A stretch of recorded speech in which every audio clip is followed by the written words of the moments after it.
eu aprendi a fazer e com toda a minha trajetória de vida, que o Senhor me direcionou a fazer um curso de terapeuta cristã, usando todo o meu conhecimento secular à luz da palavra dele, mostrando que ele é o maior psicólogo. E ele, como um grande mestre, o maior médico, o maior psicólogo, o maior profissional que você necessite, ele não vai fazer nada na minha nem na sua vida sem que eu e você permitamos que ele faça. Na palavra você vai ouvir sempre ele perguntando: que queres que eu te faça? Nessa passagem aqui, ele vai levar a mulher a confrontar as dores dela. Porque é muito cômodo para vestirmos a roupa e esconder as marcas e cicatrizes que a vida nos proporcionou. Mas nós temos que aprender de que não é o que fizeram comigo, é o que eu me permiti que fizessem comigo. A gente tem o hábito sempre de nos colocarmos na posição de vítima e sempre ao encontrar um autor para as nossas dores e para as nossas feridas. Mas em toda situação vivenciada, cada um tem sua parcela de culpa. E eu ainda ouso dizer que 50% é de um, 50% de outro. Mas Gi, você não conhece a minha vida. Não, eu não preciso conhecer a sua vida. E vou ser mais sincera, não quero conhecer a sua vida. Não quero conhecer as suas dores. A menos que você precise de uma sessão particular comigo. E aí, como profissional, a gente vai conversar a respeito disso. Mas nos nossos âmbitos, o que eu vou te dizer? A palavra do Senhor diz que é para você ir para o seu quarto, fechar a sua porta, orar em silêncio, que seu Pai, no secreto, te revelará. Aleluia. Aqui nessa passagem, nós vamos para ela já, nós temos uma situação onde Jesus caminhava com os seus apóstolos, mas ele tinha um encontro marcado com uma determinada mulher. E essa mulher representa eu e você nessa parte.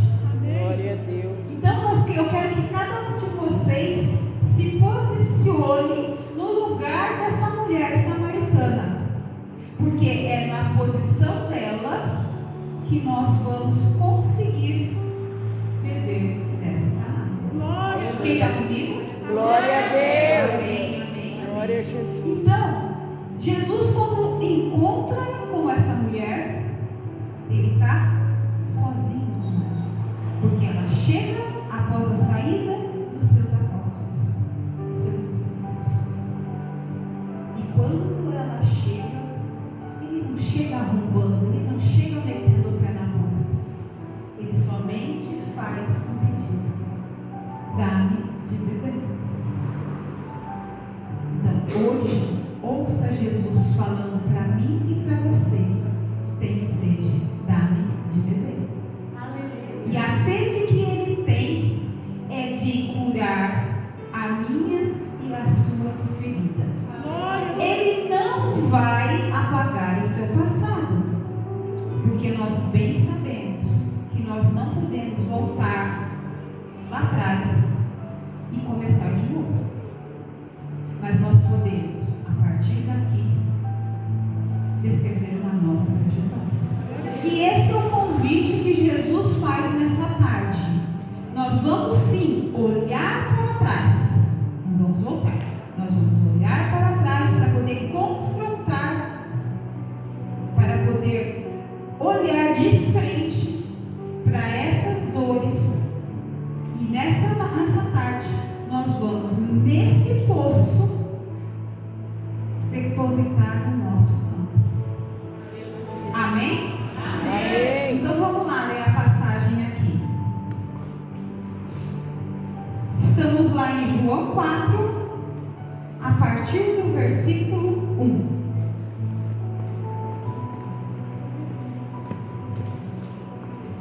quando o Senhor entendeu que os fariseus tinham ouvido que Jesus fazia e batizava mais discípulos do que João, ainda que Jesus mesmo não batizava, só os seus discípulos, ele deixou a Judeia e foi outra vez para a Galileia. E aqui eu quero fazer uma pausa.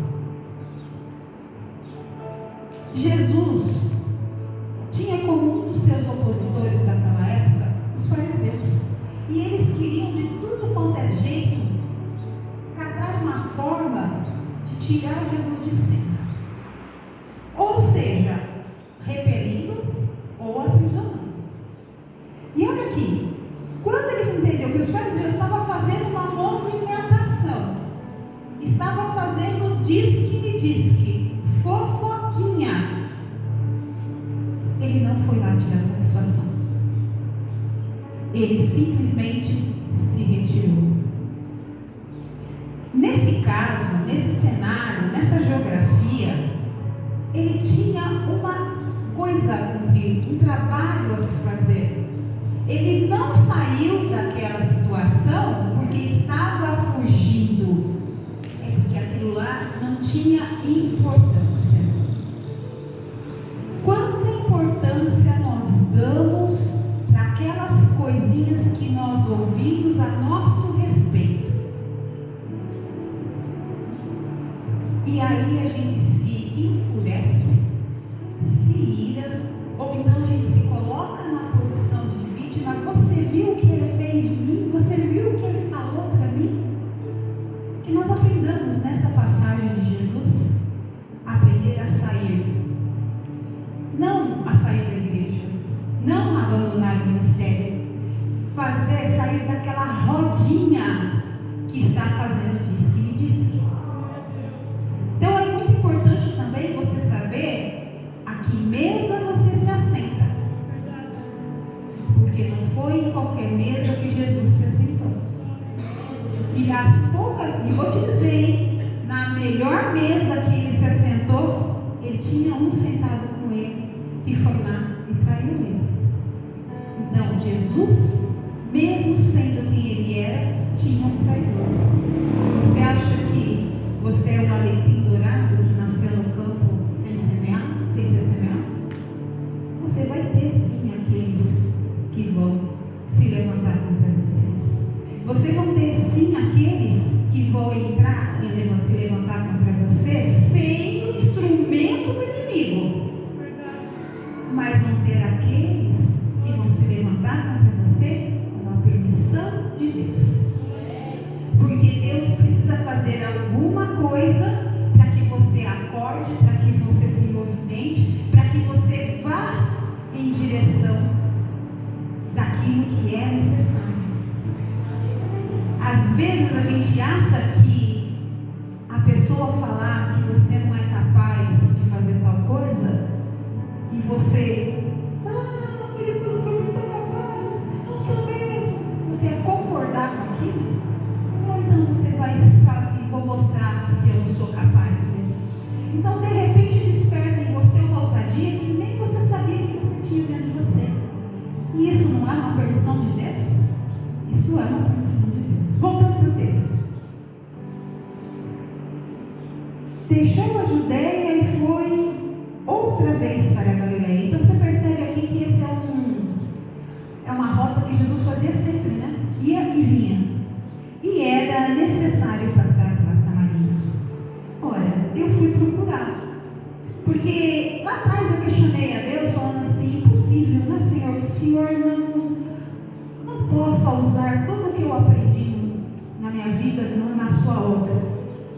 E aí hoje eu vejo que as minhas duas formações são as que eu mais uso na obra do Senhor. Que é a de professor, que é o que nós estamos fazendo aqui. Como professor, você não entra, o professor não entra não cai de paraquedas numa sala de aula. Ele se capacitou, ele estudou, ele tem que preparar a aula para passar para os seus alunos. Não importa o nível de conhecimento do seu aluno, entendeu? Mas ele tem que preparar a aula, ele tem que estudar. E eu faço isso. Eu estudo a palavra do Senhor para trazer. Outra coisa, na minha investigador de polícia, a coisa que eu fazia era juntar as provas, né? Quem já assistiu filme ou série criminalista vai entender isso. Parece um quebra-cabeça que você vai juntando. Então eu vi aqui assim, ó, era necessário, ele saiu da Judéia para ir para a Galileia, e era necessário passar pela Samaria. Para você sair da Judéia e ir para a Galileia, a geografia da época me mostrou que eu tinha 3 caminhos para fazer. Um era passar pela Samaria, que era o caminho mais curto, porém era o caminho mais conturbado. E nós vamos chegar nessa parte já já. A outra é passar pelo Vale do Jordão e da Pereia. Ele é o mais longo, o mais demorado. E passar pela Cesareia, que era mais ou menos. Mas o texto diz que era necessário passar pela Samaria. Não falou que Jesus queria passar pela Samaria. Ele não falou que convinha passar pela Samaria. Ele simplesmente falou, é necessário passar pela Samaria. Aí eu fui entender o que é necessário. Por que frisou essa palavra necessário? O necessário é uma real necessidade. Então, ele tinha a necessidade de passar pela Samaria. Olá, será que ele tinha necessidade de passar pela Samaria porque ele sabia que o trajeto era longo? Ia precisar de suplemento alimentar? Ia precisar fazer uma pausa para hidratação? Ora, com certeza nos outros trechos, nos outros caminhos, deveria ter um local de parada para alimentação. Deveria ter um graal, né? Nesse trajeto, para parar e fazer uma boquinha. Mas não, era algo imprescindível. Era como se fosse algo indispensável. Era algo de grande utilidade. Utilidade para quê? Para o reino dele. E é exatamente nessa necessidade que ele precisava encontrar eu e você na figura daquela samaritana. Glória a Deus. Porque ele precisava alcançar um povo Glória a Jesus. que era um pé em cada canoa, né? Eles ali tinham uma história que aí eu vou deixar de lição de casa para que vocês estudem de onde vinha essa rivalidade entre os samaritanos e os judeus. Só vou dar uma dica, tá? Vai lá para o reinado de Salomão. E aí, daí para frente, vocês vão encontrar a resposta. Amém? Voltando para o texto. Foi, pois, a uma cidade da Samaria chamada Sicar, junto à herdade de Jacó, que tinha dado a seu filho José. E ali estava a fonte de Jacó. Jesus, pois, cansado do caminho, assentou-se junto da fonte. E era isso quase a hora sexta. Grifa aí, hora sexta. Hora sexta é meio-dia. Nós estamos falando de uma região extremamente árida, extremamente seca, de sol escaldante. Quem tem filho em escola, quem tem filho em creche, que tem que buscar a pé nesse horário, sabe o quanto é difícil. Não é verdade? Às vezes vai ter sombrinha, porque o sol é muito quente. E, afinal de contas, hoje nós estamos comemorando o aniversário da nossa cidade, e a nossa cidade é intitulada como Morada do Sol. Aqui é quente, não é? Graças a Deus hoje está fresco, né? Deixa essa sexta hora aí separada. Veio uma mulher de Samaria tirar água. Disse-lhe Jesus: dá-me de beber. Porque os discípulos tinham ido à cidade comprar comida. E disse-lhe, pois, a mulher samaritana: como, sendo tu judeus, me pede de beber a mim, que sou mulher samaritana? Entre parênteses, porque os judeus não se comunicavam com os samaritanos. A lição de casa, vocês vão compreender o porquê, né, que os judeus e os samaritanos tinham rivalidade. Mas aqui nessa parte do texto, ó, que sou mulher samaritana. Pela lei, a mulher não falava com um homem estranho em ambiente público, muito menos num ambiente privado, né? Porque não haveria esse contato, porque as leis eram muito rígidas. Aí Jesus respondeu e disse: se tu conheceras o dom de Deus e quem é que te diz, dá-me de beber, tu me pedirias e ele te daria água viva. Disse-lhe a mulher: Senhor, tu não tem como tirar água do poço, e é fundo. Onde, pois, tem a água viva? Tu és maior do que o nosso pai Jacó, que nos deu o poço, bebendo ele próprio dele, e seus filhos e seu gado? E Jesus lhe disse: qualquer que beber desta água tornará a ter sede, mas aquele que beber da água que eu lhe der nunca terá sede, porque a água que eu lhe der lhe fará nele uma fonte de água viva, que salte para a vida eterna. Glória a Deus. E disse-lhe a mulher: Senhor, dá-me dessa água, para que eu não mais tenha sede e que não tenha mais que vir aqui tirá-la. E Jesus disse: vai, chama o teu marido e vem cá. Aí agora nós vamos conversar frente a frente. A mulher respondeu e disse: não tenho marido. E Jesus disse: bem, não tem marido, porque tivesse 5 maridos, e agora o que é teu, o que tens não é teu. Isso me disseste a verdade. Presta atenção. A dor desta mulher era relacionamentos frustrados, relacionamentos fracassados. Mas a pergunta que eu quero fazer: qual é a imagem que você tem dessa mulher desse texto? Vou ser sincera com vocês. A gente esquece de olhar para os 5 maridos. A gente olha só para o 6º, que não é teu marido. Então, se uma mulher se relaciona com outro homem que não é o seu marido, o que você acha que ela é? Uma sem vergonha, não é certo?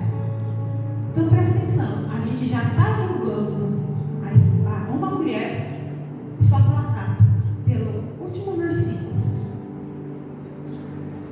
A gente não sabe quais foram os motivos dos 5 anteriores maridos, mas a gente se prende ao 6º, que nem marido dela é.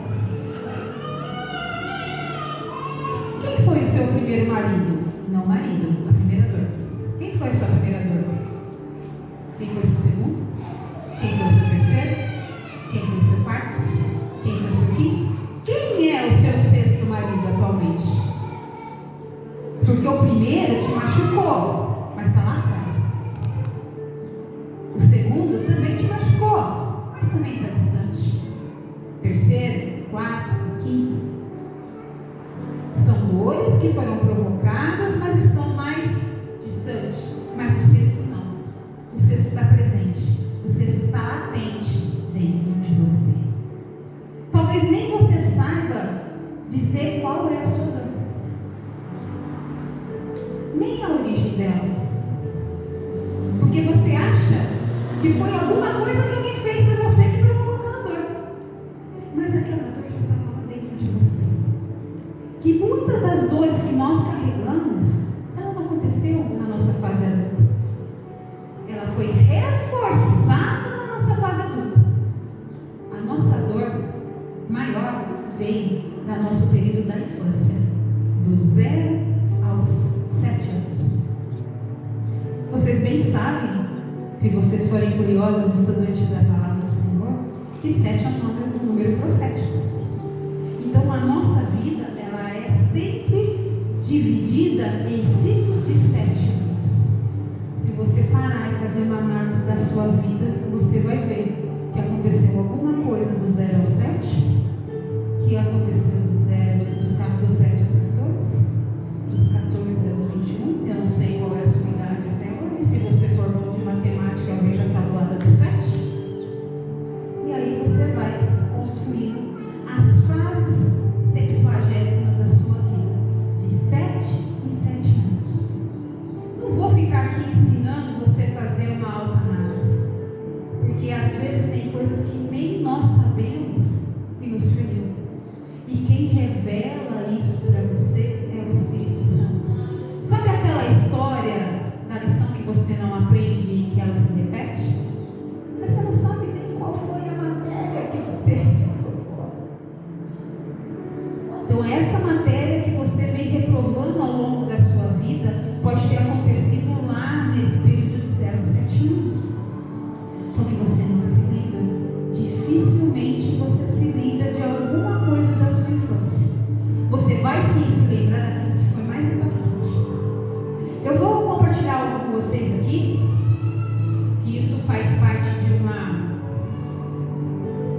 de um livro que eu estou participando como coautoria, onde eu descrevo meu testemunho. Eu vou fazer 59 anos. Eu nasci em 1968.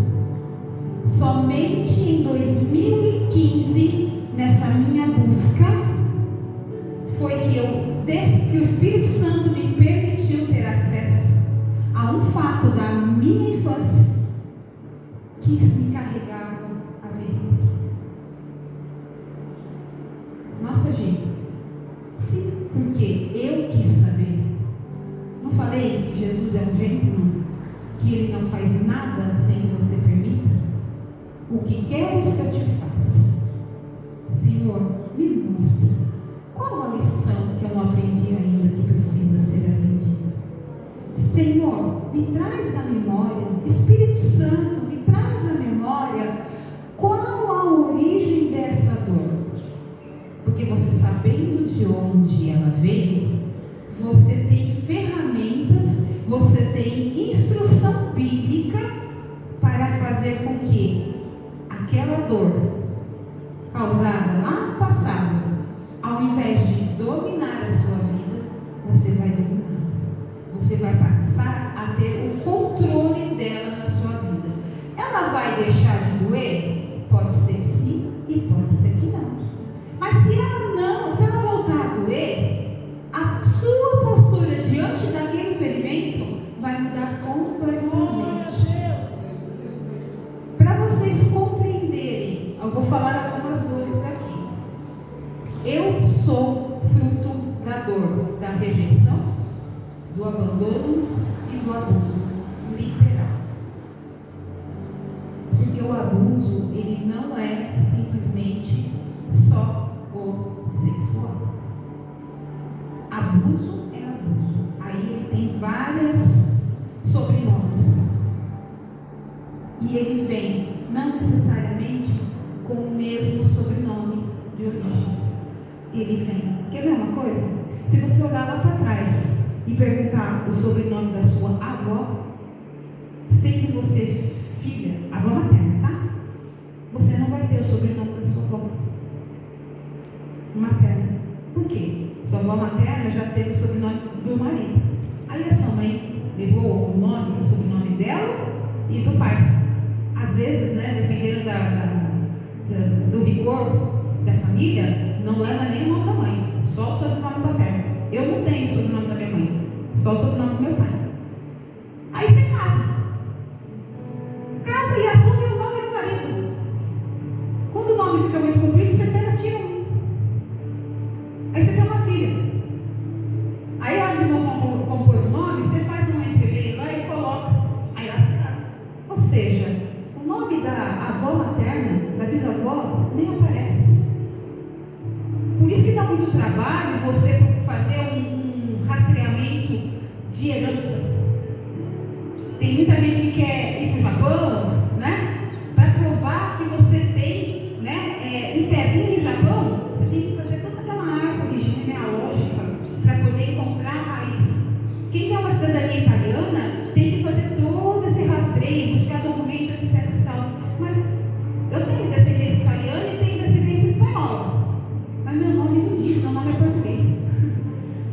É Pereira. Entendeu? Então é assim. Então aquela dor, ela recebeu outro sobrenome. Então aquele abuso que foi sexual, pode ser intelectual, financeiro, emocional. Ele vai tendo outros sobrenomes. E eu demorei para conseguir identificar e rastrear quais as minhas dores. Precisei de ajuda e fui. E hoje eu quero ajudar vocês a olhar para essas suas dores. Amém? Voltando aqui para a palavra. Aí disse a mulher: Senhor, veja que tu és profeta. Nosso pai adoraram neste monte. E vós dizeis que em Jerusalém é lugar que se deve adorar. E Jesus disse: mulher, crê, a hora vem em que nem neste monte e nem em Jerusalém adorareis ao Pai. Vós adorais o que não sabes, nós adoramos o que sabemos, porque a salvação vem dos judeus. A palavra já dizia isso. E isso também era um pezinho da rivalidade entre eles. Mas a hora vem, agora é, e que os verdadeiros adoradores adorarão o Pai em espírito e verdade. Porque o Pai procura a tais que assim o adorem. Deus é espírito. O importante é que o adorem. O adorem em espírito e em verdade. A mulher disse-lhe: eu sei que o Messias, que você chama de Cristo, vem. E quando ele vier, nos anunciará tudo. Aí Jesus disse: eu o sou. Eu que falo contigo. Amém? Não vou continuar lendo aqui, porque eu quero, até aqui eu tenho já elemento suficiente para a gente conduzir o restante do nosso culto. Jesus não tinha se revelado o Messias anteriormente a isso. E ele escolhe um lugar. Nós não estamos nem na Samaria e nem na Judeia. Nós estamos aqui em Araraquara. E estamos vivendo o que foi dito aqui. Haverá um tempo em que não terá lugar para se adorar. E que o Senhor procura verdadeiros adoradores, aquele que o adore em espírito e verdade. Eu sou muito chata, vocês não têm noção. Quem anda comigo sabe de que eu sou chata. Eu não gosto desses títulos, eu não tenho títulos. Mas a gente vê muito missionários, levitas. Então a gente acha que ser missionário é um título que me dá autoridade para subir no altar, pegar um microfone e cantar um louvor.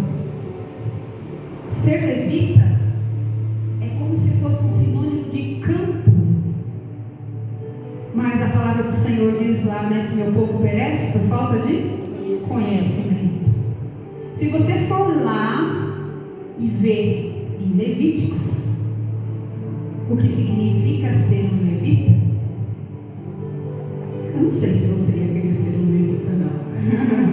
Porque ser levita está associado a ser canto. Fazer um culto de adoração, já acha que vai ter aquela monte de levita vindo no altar, louvando. É muito mais do que isso. Outra coisa que eu bato é culto de. Culto do quê? O culto é do homem? Ou o culto é do Senhor? Sim. O culto de adoração é para quem? Vocês estão adorando quem? O culto de cura e libertação. Mas o culto é do Senhor? O Senhor precisa de cura e libertação? Não, quem precisa de cura e libertação? Eu e você. Mas o que cura? O que liberta? A palavra. Então você precisa de um culto de cura e de libertação? Não, você precisa vir entregar o seu melhor culto ao Senhor. E aí você vai navegar na palavra, vai comer a palavra, porque a palavra é a única coisa que te cura, que te sara, que te salva, que te liberta e que te leva para o céu. Glória a Jesus. Porque muitas pessoas ficam escondidas através do emblema sou crente. Como se crente já tivesse o passaporte para ir direto para o céu. Mas não é bem assim. Vai ter um momento em que os livros serão abertos e ali estará escrito as minhas e as tuas obras. E eu brinco, falei ontem no culto, que quando a gente chegar lá nas mansões celestiais, nós teremos 3 surpresas. A primeira, uia, cheguei. A segunda, você está aqui? A terceira, cadê fulano?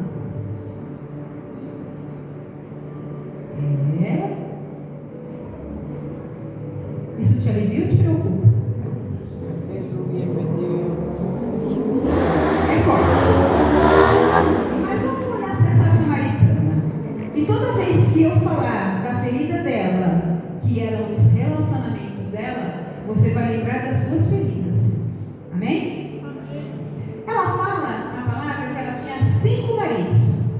teve 5 maridos.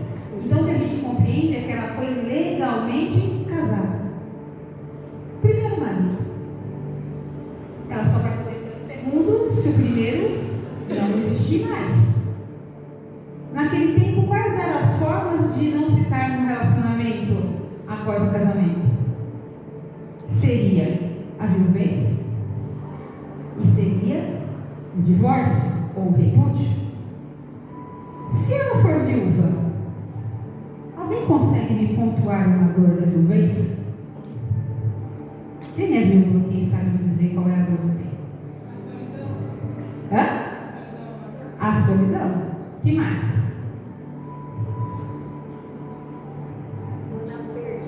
A dor da perda. Que mais? Presença. A falta de presença. Que mais?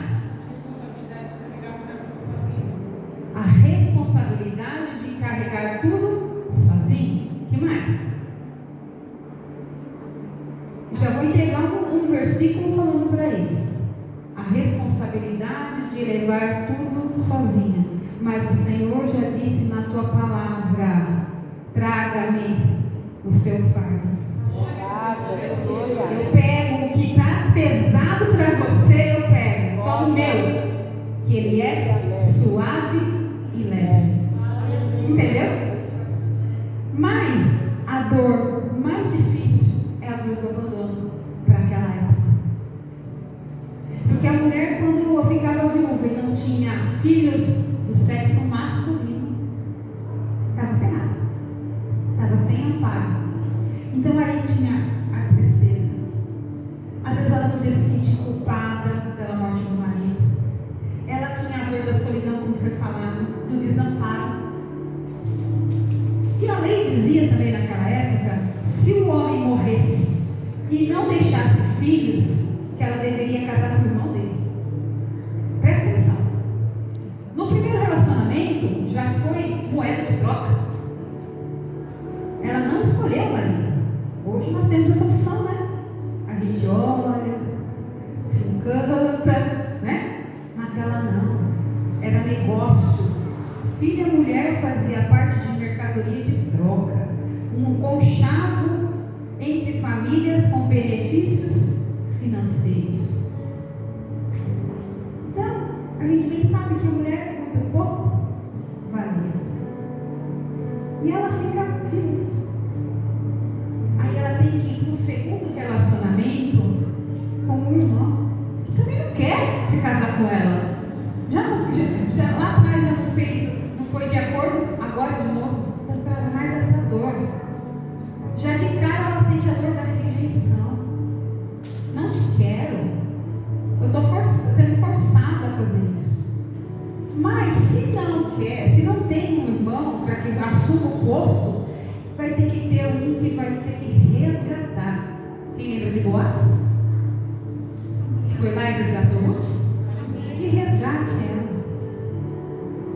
Então tem a dor também, a espera, né? Ela cria um sentimento de desesperança. Será que alguém vai me querer nessas condições que eu tenho? Aqui não fala se ela tinha filhos nem filhas, né?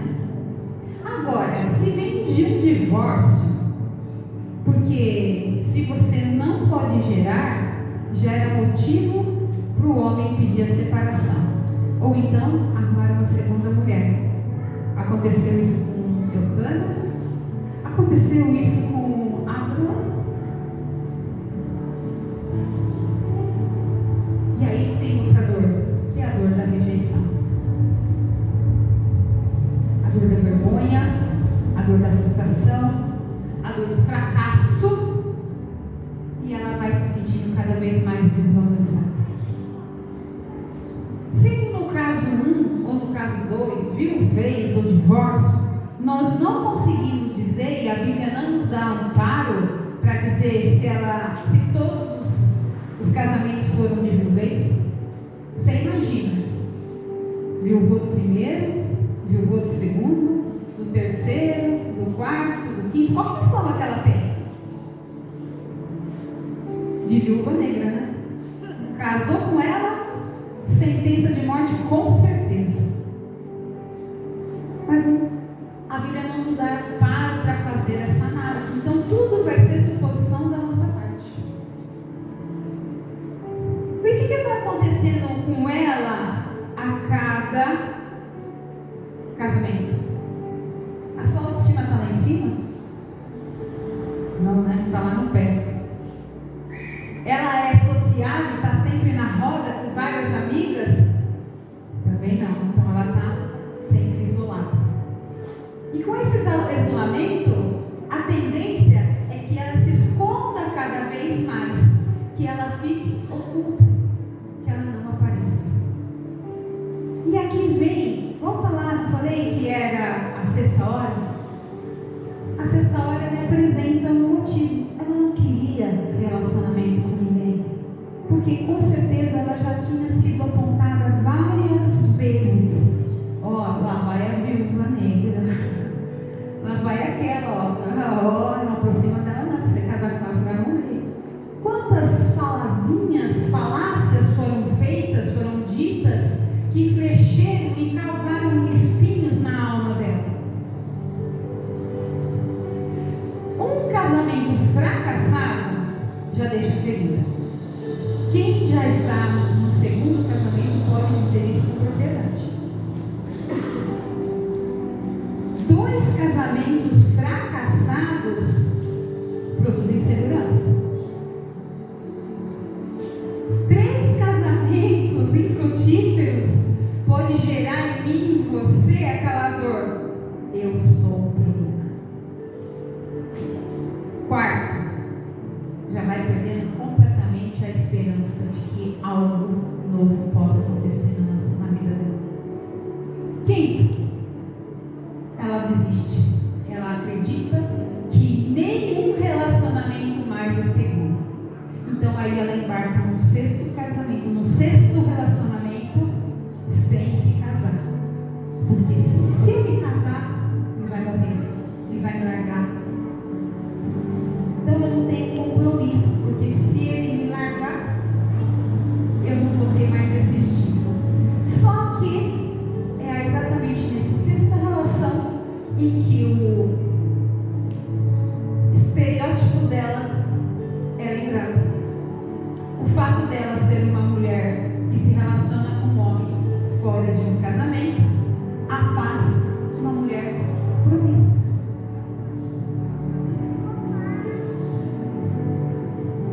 O 6º relacionamento mostra que ela ainda busca um vínculo, mas que ela não consegue mais. Ela não quer mais ir adiante, porque vai causar dor. Agora que nós conseguimos olhar para essa mulher sem provocar o julgamento que nossa mente nos força a ver, nós podemos ver que ela não era uma mulher de vida fácil, ela não era uma mulher promíscua, mas que ela teve a sua alma marcada por relacionamentos frustrados. Então a minha pergunta para você é: qual é a sua frustração? Qual é a sua dor?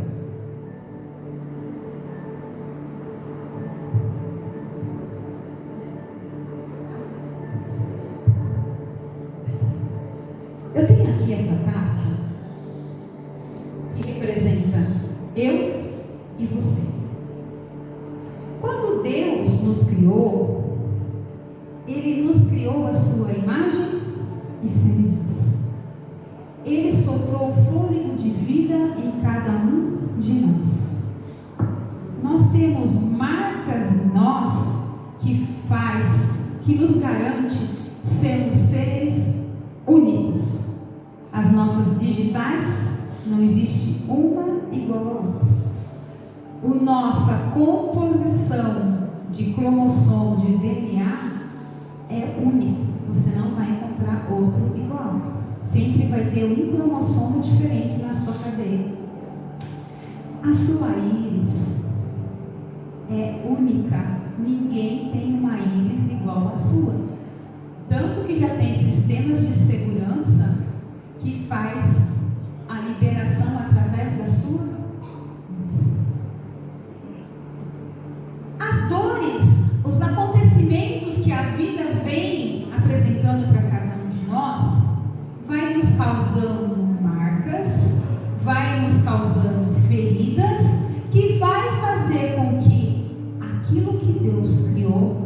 seja modificado. Então, hoje você tem uma dor. Isso fica registrado no seu corpo. Fica registrado na sua alma. Existem marcas que, além da alma, está registrado no corpo. A mulher que sofre agressão física pode falar a respeito disso.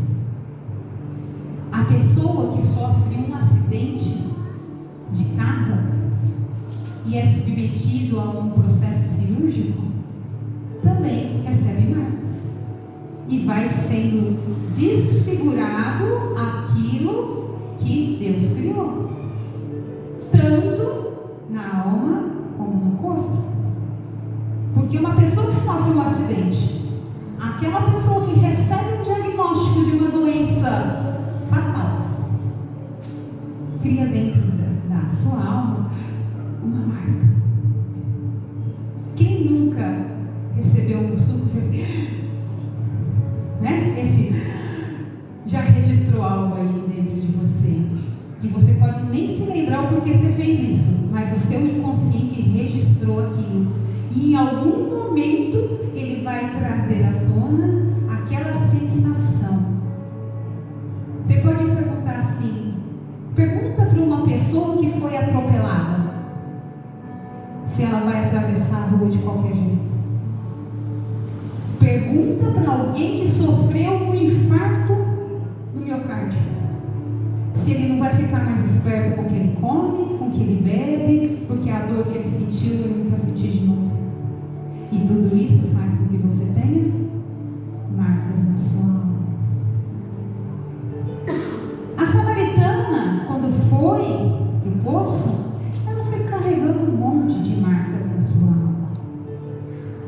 Dos casamentos infrutíferos, como das pessoas que circundavam a vida dela, apontando, falando, isolando, ignorando.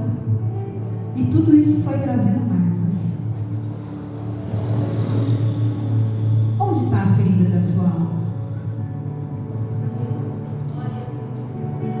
A ferida da sua alma está no abandono?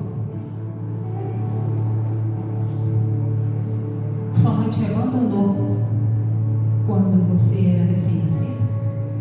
Você foi criado por uma outra pessoa que não foi a sua mãe? Ou minha mãe não quis me abandonar, infelizmente ela faleceu no meu parto. Mas o recém-nascido, ele não tem discernimento de que ela gostaria de estar ali, mas infelizmente não está.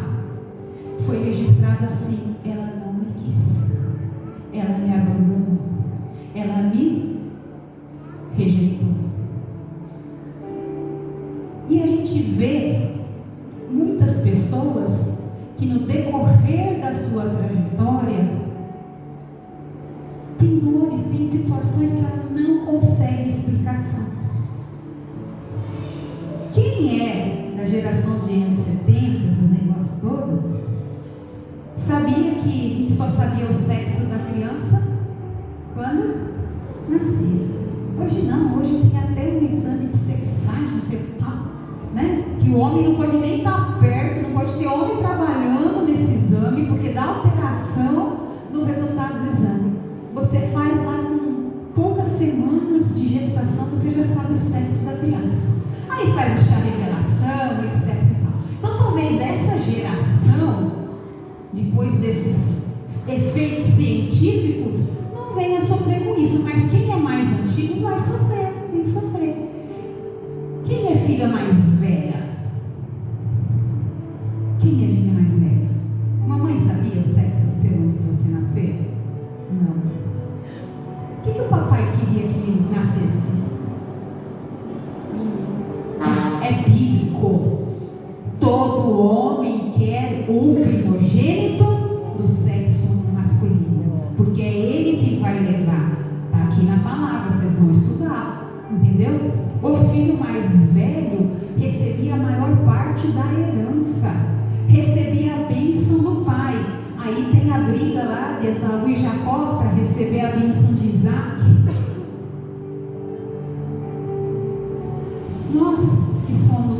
filhas mais velhas, podemos carregar em nós a síndrome do filho mais velho. O que é isso, Gi? O pai pode ter te amado incondicionalmente, mas o primeiro desejo dele era que você fosse uma menina. Mas nasceu uma menina. Não, mas ele ficou feliz, ele fez festas e negócio. Mas o desejo dele era que fosse um menino, para dar continuidade ao nome dele. E pode ver, faz uma análise aí. Você é a Ana Machadão? Você é aquela que faz tudo, que não tem coisa que você não faça? É porque dentro de você, você é o filho homem que seu pai tanto queria. Gente, eu sempre fui assim. E eu acho que tem alguém que está se identificando com o que eu estou falando. Não tem coisa que não faça. Ah, isso daí não tem jeito. Tem, nós vamos arrumar. Nós vamos arrumar um jeito de resolver isso daqui. Vou usar um exemplo lá. Foi feita uma cobertura na minha casa, não sei, acho que uns 10 anos atrás, e passou uma calha, né? E por conta da árvore da rua, muitas folhas caíram nessa calha e corroeu essa calha. Chamamos o especialista, né, nessa função, para fazer um remendo, porque era só um pedacinho que tinha que ser feito. Não, nós temos que trocar tudo. Vai ter que destelhar essa parte aqui e não sei o que. O papai falou assim: não, impossível. Impossível que não tenha alguma coisa. Antigamente a gente remendava tudo, remendava calça, remendava sapato, remendava chinelo. Quem nunca colocou um preguinho no chinelo havaiano quando era jovem? Entendeu? A gente sempre dá um jeito. Impossível que não tenha jeito. Impossível que não tenha jeito. Você vai deixar. Esses dias chegou um cara para fazer um serviço na minha casa. Eu falei assim: escuta, eu tive uma ideia para tampar esse buraco. Você coloca em ação para mim? Porque não vou eu subir numa escada, subir no telhado, mesmo porque eu não tenho mais idade nem tamanho para isso, porque se eu cair o prejuízo é maior. Eu falei assim: não, vai lá, pode fazer. Não sei se vai resolver muito, mas a gente tenta. Fui lá, comprei uma manta daquelas que é de alumínio, né? Colocamos um pro lado de baixo, outro pro lado de cima, pronto. Não vai chover mais na minha área. Entendeu? Por quê? Porque o homem que habita em mim, o filho mais velho do meu pai que habita em mim, arrumou um jeito. Então, quantos de nós não somos assim? A dor da rejeição. A dor da rejeição sempre vem acompanhada da dor, né? E quando eu não quero, eu deixo de lado. Vai lá no seu guarda-roupa. Quantas roupas você tem guardado lá dentro do guarda-roupa que faz ó, que você não usa?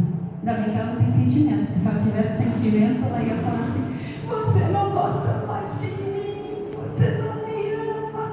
Estou brincando? E a dor da rejeição causa isso. Só que aí você fica, então, como eu disse, são dos 0 aos 7 anos. E aí você fica sempre procurando alguma forma de não ser abandonada e de não ser rejeitada. E aí você, para não ser abandonado de novo, você é presente. Sabe aquele pau para toda obra? Vem para a igreja, ajuda a limpar a igreja, ajuda a fazer tudo, cuida das crianças, cuida do banheiro, cuida daquilo, mas não só aqui dentro da igreja, na vida. Tem aquela amiga que precisa de alguma coisa, você deixa de fazer algo em seu benefício, mas vai ajudar o outro. Por quê? Você sendo assim, a pessoa vai gostar de você. E se a pessoa gostar de você, ela não vai me rejeitar, ela não vai me abandonar. Mas eu tenho que te dizer o seguinte: você vai estar do lado, a pessoa só vai estar ao seu lado até quando você tiver uma utilidade para ela. A partir do primeiro não que você der para ela, você não vai ser mais. Entendeu? Aí você consegue ver que não é uma rejeição implícita dizendo: não gosto mais de você, eu não quero mais de você. É porque não tem mais serventia. Hoje não tem mais serventia, não preciso de você. Aí o que você vai fazer? Você vai arrumar outra amizade. Você vai se doar, e vai estar ali aquela a best amiga para todo sempre. A minha Conheceu ontem e já virou minha amiga de infância. E aí, acontece de novo. Até você identificar que isso é a dor de uma rejeição que está acontecendo lá no passado. Se você não aprender a lição, vai reprovar de ano. E eu vou dizer para você que mesmo sabendo qual era a minha dor, ela voltou. Eu passei pela dor da rejeição, a dor do abandono e a dor do abuso, recentemente. Mas foi permissão de Deus. Foi permissão de Deus para que Ele falasse para mim: aprendeu agora como se portar diante dessa situação? Você vai ficar chorando, se fazendo de vítima, porque fulana não quer mais a sua companhia? Porque fulana falou mal de você? Quem era você antes dessa pessoa entrar na sua vida? A sua vida se resume por causa dessa pessoa? Então eu aprendi de que não é o que fazem para mim, é o que eu faço com aquilo que fizeram para mim. Diante dessa situação, você pode sentar e chorar, ou simplesmente falar assim: ok, próximo, porque tem mais a ver com ela do que com você, porque cada um dá aquilo que tem. Eu tenho a minha amizade para entregar, eu tenho a minha companhia para entregar, eu tenho a minha palavra confortante para entregar, eu tenho a minha oração para entregar na vida da pessoa, eu tenho aquele aconselhamento para entregar na vida da pessoa. Quem não quer? Sou eu que não quero dar ou ela que não quer receber? A dor da humilhação. Quem aqui já foi humilhado? Quem sai de um relacionamento carrega a dor do abandono, a dor da rejeição, mas em quantas vezes não se humilhou perante aquela situação, tentando reverter aquele quadro? Mas a palavra do Senhor diz que os humilhados serão exaltados. Mentira, vai ler a passagem correta. Não são os humilhados que serão exaltados.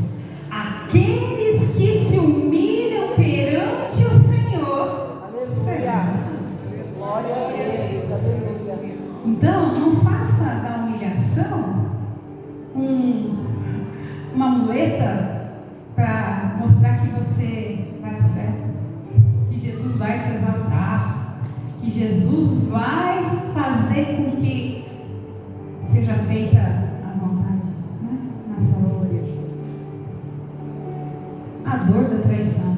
Quem sai de um relacionamento nunca foi de repente, nunca foi do nada, né? Sempre teve alguma coisa antes, e muitas vezes a traição. Mas a traição não está apenas a relacionamento entre homem e mulher. Quando você é criança, você não tem essa mensuração. E você tem aquela, vocês podem ver, quem tem criança pequena, você pode ver que ela tem aquela amiguinha da escola que é a melhor amiga dela, que fica colada com ela. Mas se de repente essa amiguinha vai lá brincar com a outra criança e deixa ela de lado, aí não tem nada a ver de relação, mas é uma traição. Você quer ver outra traição? É quando a gente promete alguma coisa para os nossos filhos e não cumprimos. Sabe aquela história? Na volta a gente compra. Quem nunca falou isso? E o que a gente ensina para a criança? Na volta você comprou? Não, ela está mentindo para mim. Ela está mentindo para mim. Se ela está mentindo para mim, ela está me traindo. Está traindo a minha confiança, porque eu confiei. Ela é minha mãe, entendeu? Ela é minha mãe, está me traindo. Filha com o pai também tem esse negócio. Tem esse negócio. Às vezes, a filha é mais apegada com o pai. Eu não sei, eu sou mãe de menino. Mas dizem que a filha é muito apegada com o pai. Que quem tem filha mulher vai poder me dizer de propriedade porque eu não tenho. Aí o pai, em vez de dar atenção para ela, vai dar atenção para a esposa. E a filha sente o quê? Traída por pai.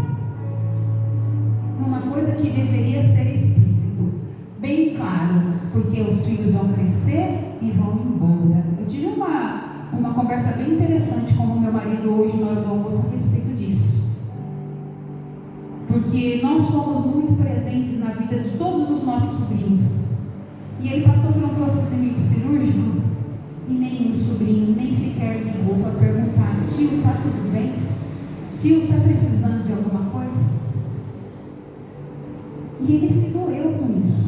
Eu falei assim: mas por que você está doendo com isso?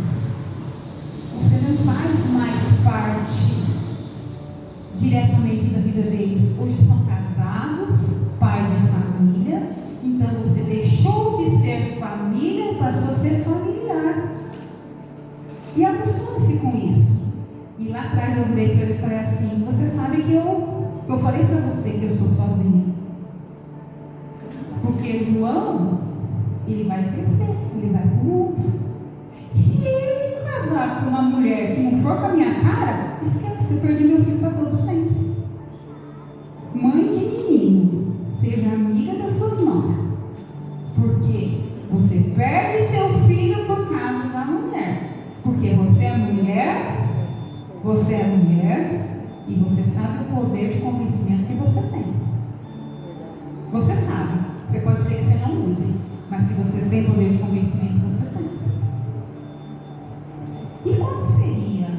Porque aqui só tem mulher, glória a Deus. Mas a maioria das igrejas, a gente vê aí, 90% são mulheres. Então está nas nossas mãos fazer aquilo que foi determinado por Jesus: ide pelo mundo e pregar o evangelho para toda criatura. Está fazendo isso? Você está falando de Jesus para todo mundo? Na minha casa sou só eu. Meu marido é de outro segmento religioso. O meu filho se diz ateu, mas fala glória a Deus. Ele fala que ele aprendeu comigo, mas ele fala: ateu não vai dar glória a Deus, né? Aí deixa ele, né? Eu falo, vocês falam. Aí, durante as nossas conversas, porque isso é muito importante, ter diálogo, coisa que não tem, porque hoje o celular é que permeia a nossa vida. Às vezes a gente está dentro da mesma casa e o nosso diálogo é através de mensagem de WhatsApp. Não sei por que falando isso, porque não tem no script. Eu falei para ele: a minha conversa é sempre assim. Olha, em todas as nossas conversas, todas as vezes que nós sentarmos para ter uma DR, né?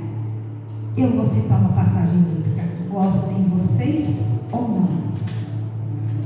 Porque a Bíblia, ela não é um manual só dos crentes, do Evangelho. É um manual de vida. E eu faço essa comparação. Você compra um aparelho eletrônico, você acha que sabe como ele funciona, instala, aperta o botão, mas não foi ler lá como deveria fazer no primeiro acesso. Aí o aparelho dá problema, veio com defeito. Não, o defeito está em você que não leu o manual. Deveria ler o manual de instrução, porque se não fosse importante, não vinha. A Bíblia é o manual de instrução. Algumas Bíblias, umas versões mais antigas, se você abrir lá na contracapa, você vai ler. Vai estar assim: o que ler quando estiver triste? O que ler quando estiver angustiado? O que ler quando estiver sofrendo disso? O que ler quando estiver com dor de cabeça? Brincadeira, mas é isso. Aqui é o manual de tudo.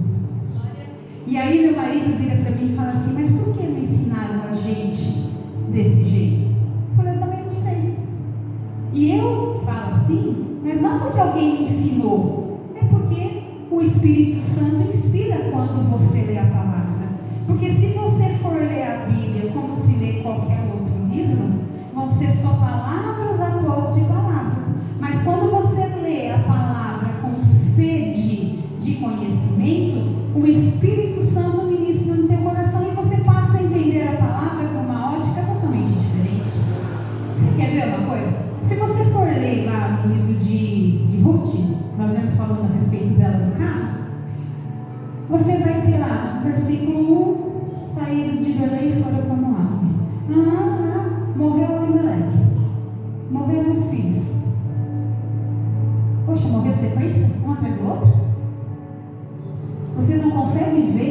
versículo para o outro, tem um lapso temporal. Existiram coisas que está entre. Outra coisa também é quando você vai ler lá na Naamã.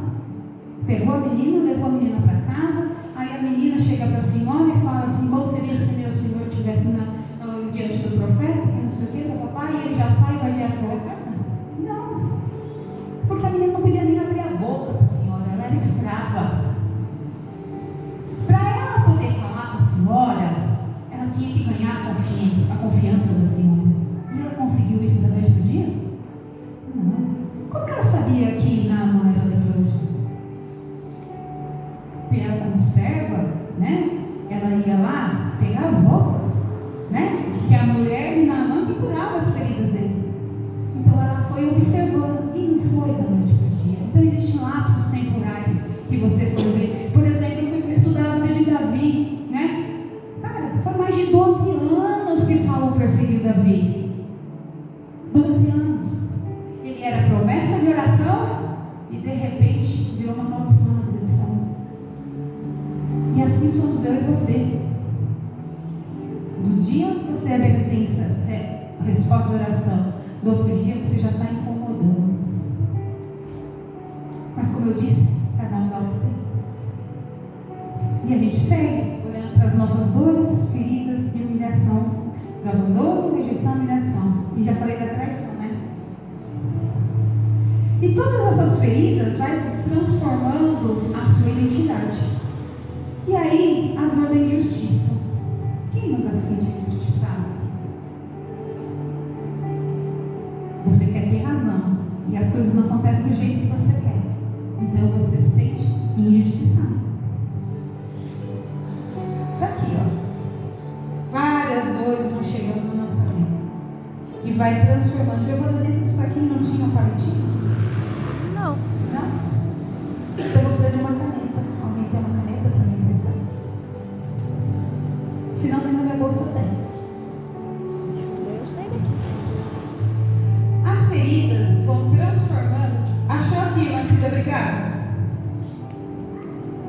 As feridas vão entrando e vão tomando espaço e vai transformando aquilo que originalmente Deus criou como um ser perfeito. E como eu disse lá atrás, a samaritana representa eu e você. Que ela vai para o poço buscar água na sexta hora, porque ela não quer se relacionar. Ou não querem se relacionar com ela.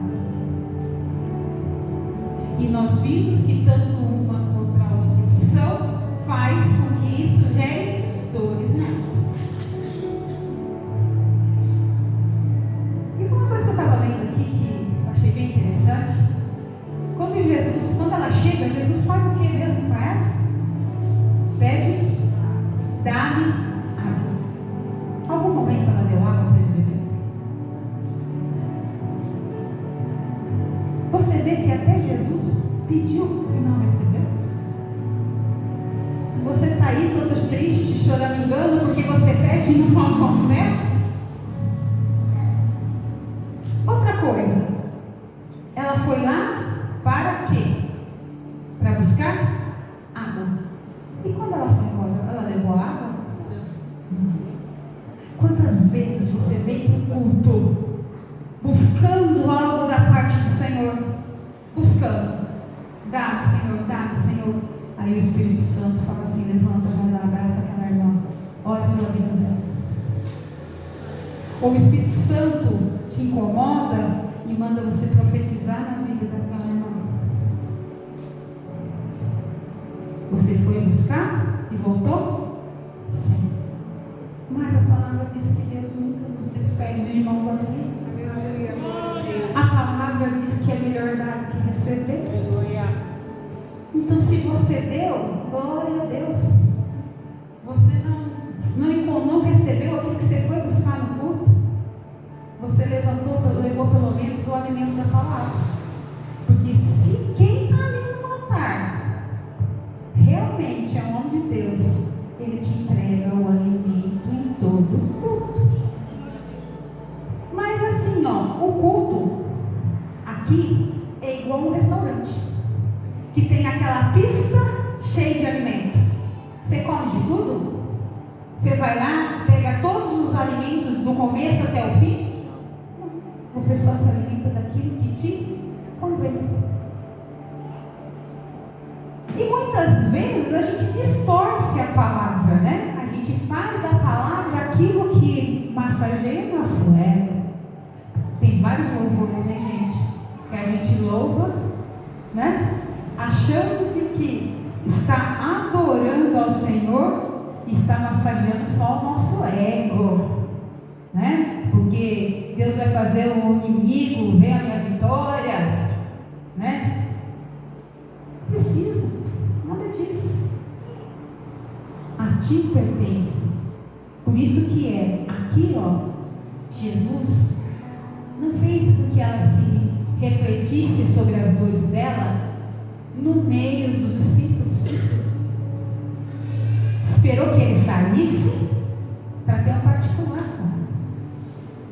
Quando Deus quer verdadeiramente falar com você, pode ser através da palavra, pode ser através de um profeta de Deus, mas ele vai chegar no teu ouvido e entregar para você diretamente, porque é com você e não para a plateia. Porque Deus, eu estou profetizando que na tua vida, vai vir um chuva de bênção, eu vejo uma chave na tua mão, eu vejo um carro novo na garagem, etc e tal. Quem que quer aparecer? É o Deus na vida daquela irmã? Ou é ele que é o profeta que entrega as coisas? Não desmereço nenhum profeta, porque a palavra do Senhor diz que não é para você julgar o profeta, sim é profecia. Mas, volto a dizer, a palavra é a maior revelação. Ontem nós estivemos num culto e a palavra foi direcionada. Cada um saiu de lá com uma porção e o pregador não direcionou a ninguém. Eu levei a minha porção para casa. A pastora Teresa e a Marisa também levou a porção delas para casa. Porque nós fomos lá e nós estávamos sedentos. Essa mulher, quando vem para o poço, ela tem sede, mas ela nem sabe sede de quê. Ela tem? E aí ela se depara com um homem que vai fazer com que ela analise a vida dela, vai fazer com que ela olhe para as feridas dela. Jesus apagou o passado dela? Não. Jesus chegou para ela da mesma forma que chega na minha e na sua vida, trazendo algo. E aí ele vai te dando devagarzinho algo. Ele vai trazendo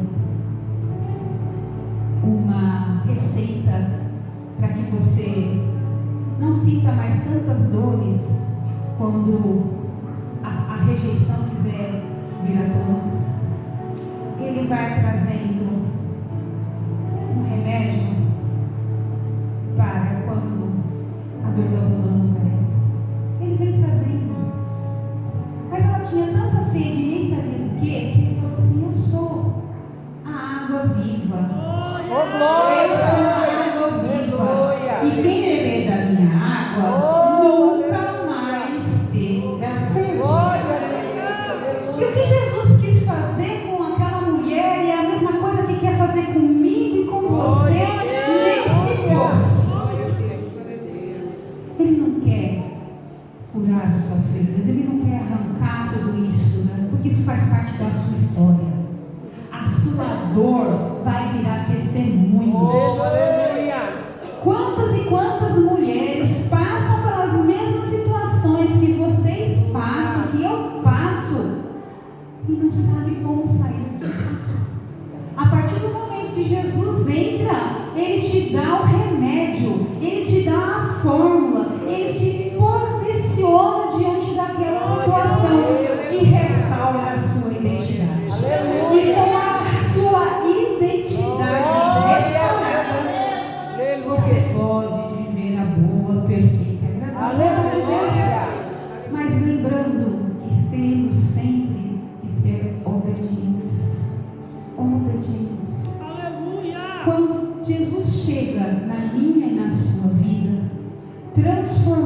transformando aquela situação, restaurando, ele fala: vai lá, chama o teu marido.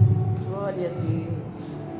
Ela fica tão extasiada com aquilo que ele provocou nela, que ela sai e volta para a cidade dela e começa a espalhar para todo mundo. Presta atenção, aquela mulher que era rejeitada, que era humilhada, sai falando com todo mundo. Aquela mulher que não tinha força para se impor, para se mostrar, para fazer ser ouvida, agora grita aos quatro cantos: venha ver o profeta, venha ver o profeta que falou tudo da minha vida.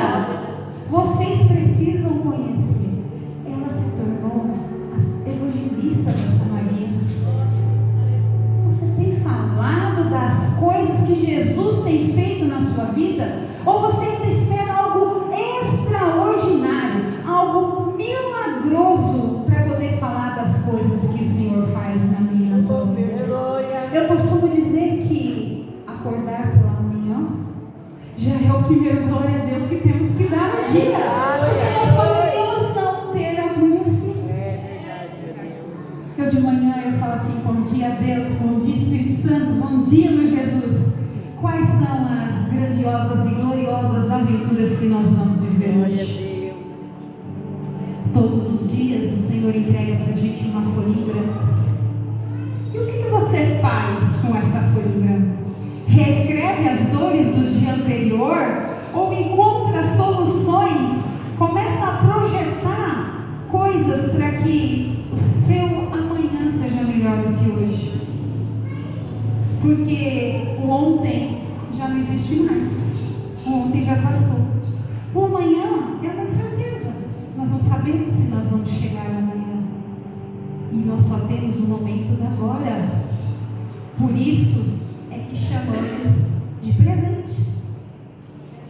Se você entender que estar aqui nessa noite, porque já escureceu, é um presente? Não é um presente porque programaram esse encontro porque tem uma festividade. É um presente porque Deus se faz presente. É um presente porque o fôlego de Deus ainda está em você. Glória a Deus. Então, nesta noite, que nós possamos deixar nossos cântaros neste altar, com todas as dores que nós trouxemos com ele. E agora, receber verdadeiramente a água viva que vem direto do trono de Deus, através das mãos daquele que, sendo Deus, escolheu vir ao mundo em forma de homem, nos fazer para ser igual a nós, porque ele sentiu dor. Eu imagino Jesus criança, Jesus aprendendo a andar. Ou você acha que ele já saiu daquela manjedoura correndo? Não, ele veio fazendo todos os processos que cada um de nós passamos. Quando a gente compreender realmente esse mistério, nós vamos ser menos questionadores, nós vamos ser menos vítimas da situação. E para que nós possamos ter uma vida plena, nós precisamos ter o controle da nossa vida. Nós precisamos ter, sim, nossa identidade restaurada. E a certeza de que Deus nos fez para sermos mais que vencedores. Amém? Vamos ficar de pé, vamos orar para a gente encerrar essa noite linda, maravilhosa. Amado Deus, Senhor e Pai, eis-me aqui, Senhor.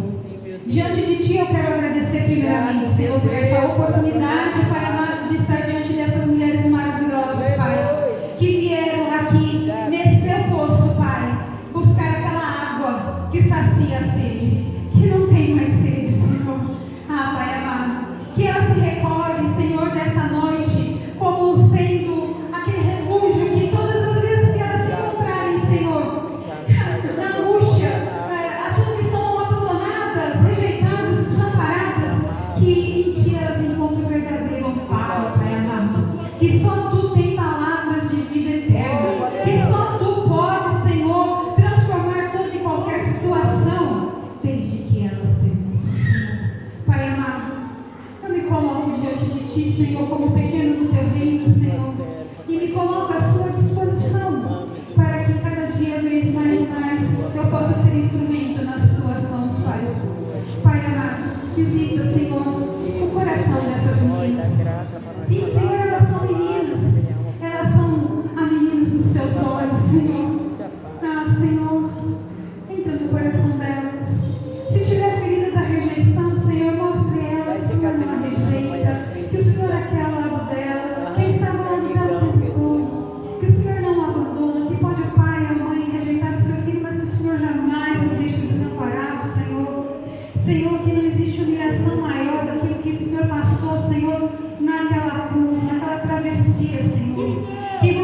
Meu coração transborda em agradecimento, Senhor.